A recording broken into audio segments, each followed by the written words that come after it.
G'day, it's TJ here. Another episode of the travel vlog. This time it's 11 o'clock in the morning, heading down to Tannum Sands, which is half an hour south of Gladstone. I'll be playing in the hotel down there. It was the Criterion Hotel in Rockhampton on Thursday night, which is a lovely place. They do an amazing rib special on Thursday nights. They do some really nice ribs there. As you know, I'm a big ribs guy. I had Friday, Saturday off. One of those by choice. Because for those who don't know, in Queensland,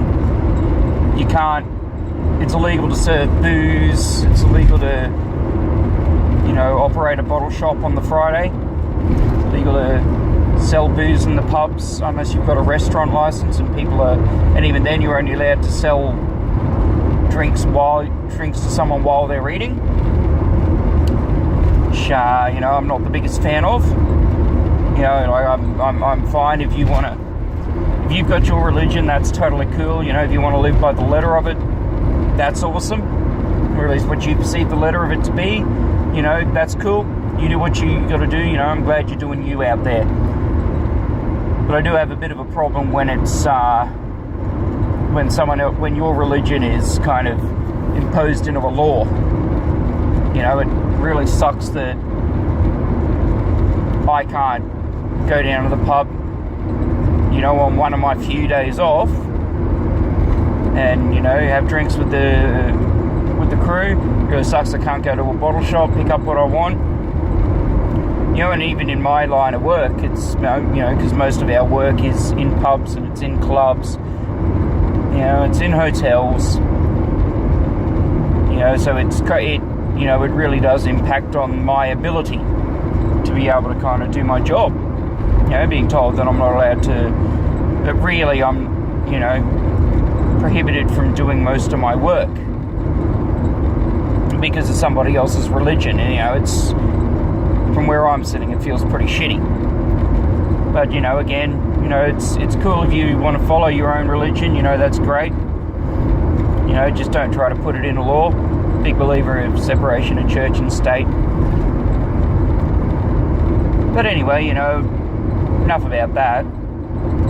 I bought the new, just got the new Bare Naked Ladies and the Persuasions. Did a joint record of, redoing some of the old Bare Naked Ladies stuff, and it is a fucking brilliant record. If you haven't heard it, get on top of it. Just come out now. Absolutely my call for one of the records of the year so far. I always enjoy going down to play Tannum. It's a lovely venue. It's, beautiful little town. The people out there are pretty damn cool. It's always great to kind of get down that way. Really enjoy it. I just remember the first time I played down in Tannum Sands, it was, not going to say what venue, just out of professionalism, but at the time, the venue I played with one of my old bands, SOS, it was the venue was at the time where all the local bikies used to hang out. And, the venue wasn't happy about it, obviously, but, so we played our gig there. Everyone seemed to it was a packed house. The bikies had half the room, and the other half the room was full of cowcockies on holidays. Because at the time most of the locals didn't go there. And anyway, the night's finished up, and they've locked all the glass doors to the outside. There's just us and the staff inside. The venue it's its front facing wall into the beer garden is, it's all just glass windows the entire way through. So you can see everything that's going on out there in the smoking area. And so we finished up, we're packing up. I'm kind of watching what's happening outside. Some young drunk cowcocky has decided he's gonna start one of the bikies. He's feeling a bit tough, feeling a bit fucking suicidal. So he kind of gets up into the face, and bikey's being Mr. fucking tough. He's not taking any of it, and Cowcocky shoves him. He gets shoved back, and they're shoving each other. And it's like, oh yeah, okay, this isn't going anywhere. Look down, rolling a lead. I look up, and all of a sudden there's a 40-person aside brawl happening. All the bikies jumped in, all the Cowcockies jumped in. Everyone's just swinging chairs. Everyone's throwing beer glasses, beer bottles. Pummeling each other. People are wrestling. And if you've never actually seen what a full-on 80-person brawl looks like, there's something different, I'll tell you that. But anyway, there's nothing I can really do about it. I'm on the other side of the glass wall, thankfully. So head down, rolling leads, putting shit away. Look up as a schooner of beer has just come sailing through the air right at my face and smashed on the window in front of me. Luckily. I think I had the world's biggest stunned mullet expression on my face from that. And then right after that, I see one of the Cowcockies literally gets thrown through a plate glass window near me, thrown into the pub by a couple of the bikers, sorry. And yeah, at that point, that was when all the cops arrived and broke the whole thing up, started carting everybody away. And it was a crazy first experience at a venue. Crazy thing to see in the first time you go to a town, really. We didn't play there again for about a year and a half after that. By the time we came back, they'd managed to clear all the bikies out of the venue. I think the new owners came in and sort of put it to them that, no longer welcome. But no idea how they actually managed to make that hold, but it worked. So good on them. I don't know, this is a little bit dark, a little bit shitty lighting, but you get what you get.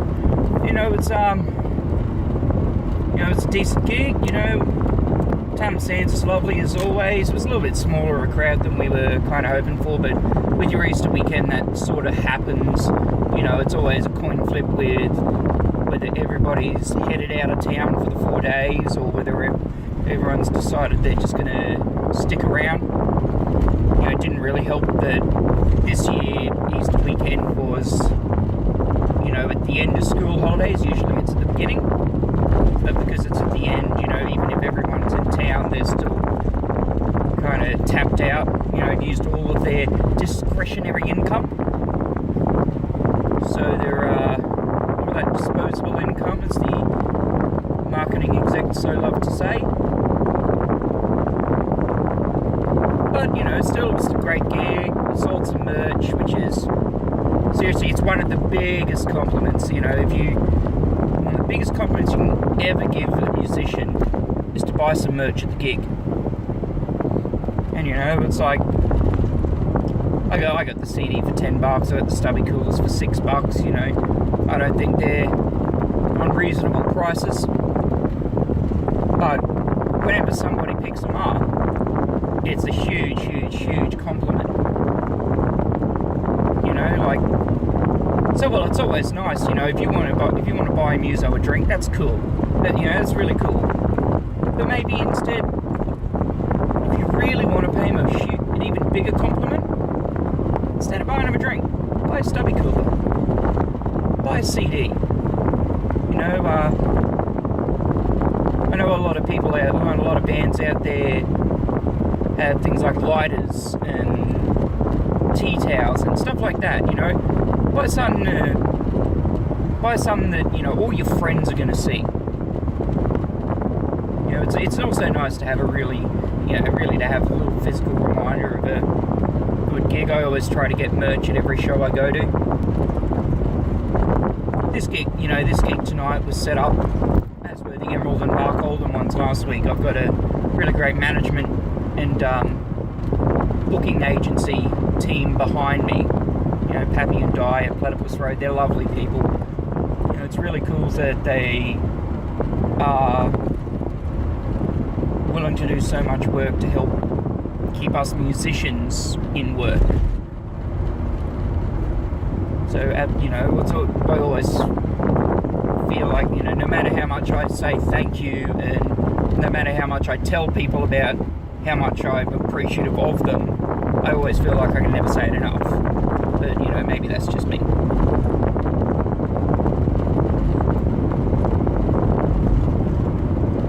But anyway, been listening to that Bare Naked Ladies and Persuasions record. It is like cocaine for your ears. It is so addictive and it is so amazing sounding. So if you're listening to this, go out and get this album. It is absolutely my call right now. This is the best album that this year is going to bring. I know it's a bit cool, but, and I'm sorry to all my friends who are going to release albums this year or already have released albums, you know. Shout out to Tom and Jeremy. You know, because that's it. You know, they brought out a damn fine album, Postcards from the Shell House. But, man, I just, for as great as all my friends' musics are going to be, this album is just something else. And I highly recommend everybody pick it up, because it is fantastic. Anyway, that's me for the weekend. I'm gonna head home now. I'm already heading home. I'm gonna go back to Rocky and catch up on some much needed rest. You know, having to be on the road before midday is just disgusting. Absolutely disgusting. I mean, who's got themselves together by 2 o'clock even? Shit, you can still taste the toothpaste. Anyway, signing off. As always, if you got any questions, if you got anything, any feedback, you know, hit us up. Leave a comment on the YouTube channel. You know, hit us up over on the Rule 34 Facebook page, which at some point, I know I've been putting it off, but I know at some point I'm going to have to do the rebranding of that properly. You know, change it so it's not just Rule 34, but change it so it says, you know, TJ Hollis and Rule 34 or something like that. Because the truth is, you know, as great as Rule 34 is, I haven't been playing with the guys for quite a while, you know, considering Nikolai has moved down to Sunshine Coast, you know. And don't stress, there is going to be another Rule 34 record at some point in the future. Not going to be this year. This year I'm going to do a solo record, which is coincidentally going to have Nikolai playing drums on it. But yeah, so it's, I know that I need to make it easier for people to find me. You know, if they don't, you know, because I do all the covers work under the name TJ Hollis. So I know I need to get that organised, but that means, you know, before I can do that, I've got to get a TJ logo happening, which I've got some good ideas for. Just a matter of getting it done. You know, truth is I'm a little bit lazy on that side of things. And to be honest, there is like, you know, and I kind of tell a few people this, a few of my mates I've told this in the past, but it's like, there are a lot of people who see, you know, from countries that don't have English as their first language, who just see the name Rule 34, and I think they're just assuming that it's a meme page, you know, or at least judging by my inbox,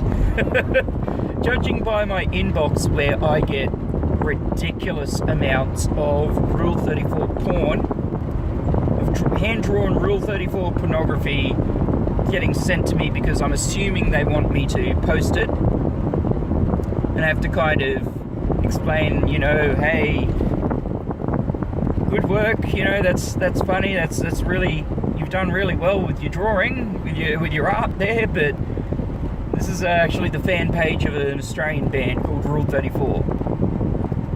But what I find really, really, really hilarious is that this generation has got some ridiculous amount of talented artists that, in the past where they would have been doing things that people would see, instead they're doing hand-drawn Smurf porn, or Gadget from Rescue Rangers.